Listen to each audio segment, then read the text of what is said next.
2 Kings chapter 9.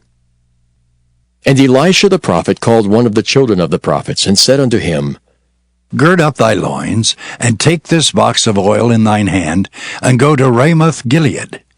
And when thou comest thither, look out there Jehu the son of Jehoshaphat, the son of Nimshi, and go in, and make him arise up from among his brethren, and carry him to an inner chamber. Then take the box of oil, and pour it on his head, and say, Thus saith the Lord, I have anointed thee king over Israel. Then open the door, and flee, and tarry not. So the young man, even the young man the prophet, went to Ramoth-Gilead. And when he came, behold, the captains of the host were sitting. And he said, I have an errand to thee, O captain. And Jehu said, Unto which of all us? And he said, To thee, O captain.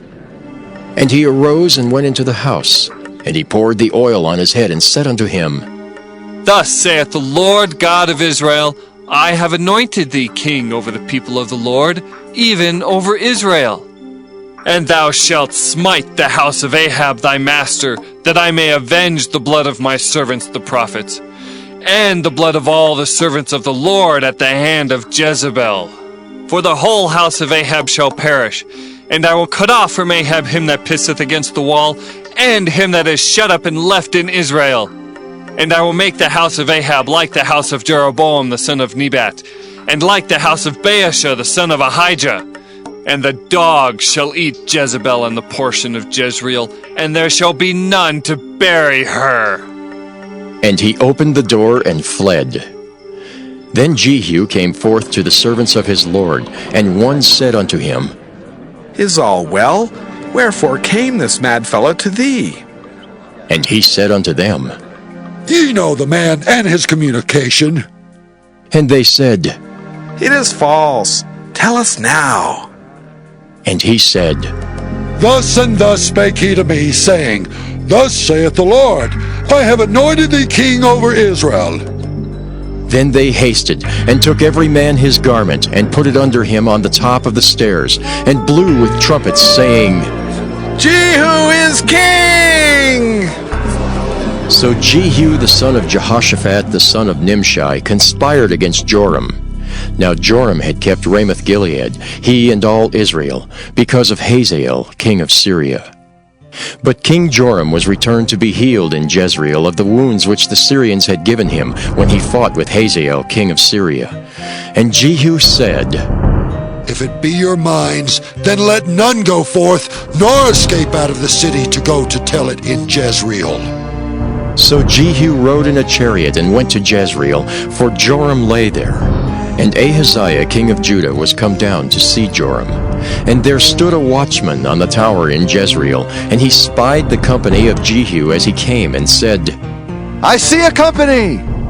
And Joram said, Take a horseman and send to meet them, and let him say, Is it peace? So there went one on horseback to meet him, and said, Thus saith the king, Is it peace? And Jehu said, What hast thou to do with peace? Turn thee behind me. And the watchman told, saying, The messenger came to them, but he cometh not again. Then he sent out a second on horseback, which came to them, and said, Thus saith the king, Is it peace? And Jehu answered, What hast thou to do with peace? Turn thee behind me. And the watchman told, saying, He came even unto them, and cometh not again. And the driving is like the driving of Jehu, the son of Nimshi, for he driveth furiously. And Joram said, Make ready! And his chariot was made ready. And Joram king of Israel and Ahaziah king of Judah went out, each in his chariot. And they went out against Jehu, and met him in the portion of Naboth the Jezreelite. And it came to pass, when Joram saw Jehu, that he said, Is it peace, Jehu? And he answered, What peace? So long as the whoredoms of thy mother Jezebel and her witchcrafts are so many. And Joram turned his hands and fled, and said to Ahaziah, There is treachery, O Ahaziah! And Jehu drew a bow with his full strength, and smote Jehoram between his arms, and the arrow went out at his heart, and he sunk down in his chariot. Then said Jehu to Bidkar his captain, Take up and cast him in the portion of the field of Naboth the Jezreelite. For remember how that, when I and thou rode together after Ahab his father, the Lord laid this burden upon him. Surely I have seen yesterday the blood of Naboth and the blood of his sons, saith the Lord. And I will requite thee in this plat, saith the Lord. Now, therefore, take and cast him into the plat of ground, according to the word of the Lord. But when Ahaziah the king of Judah saw this, he fled by the way of the garden house. And Jehu followed after him, and said, Smite him also in the chariot. And they did so at the going up to Gur, which is by Ibleam. And he fled to Megiddo, and died there. And his servants carried him in a chariot to Jerusalem, and buried him in his sepulchre with his fathers in the city of David. And in the 11th year of Joram, the son of Ahab, began Ahaziah to reign over Judah. And when Jehu was come to Jezreel, Jezebel heard of it, and she painted her face and tired her head, and looked out at a window. And as Jehu entered in at the gate, she said, Had Zimri peace who slew his master?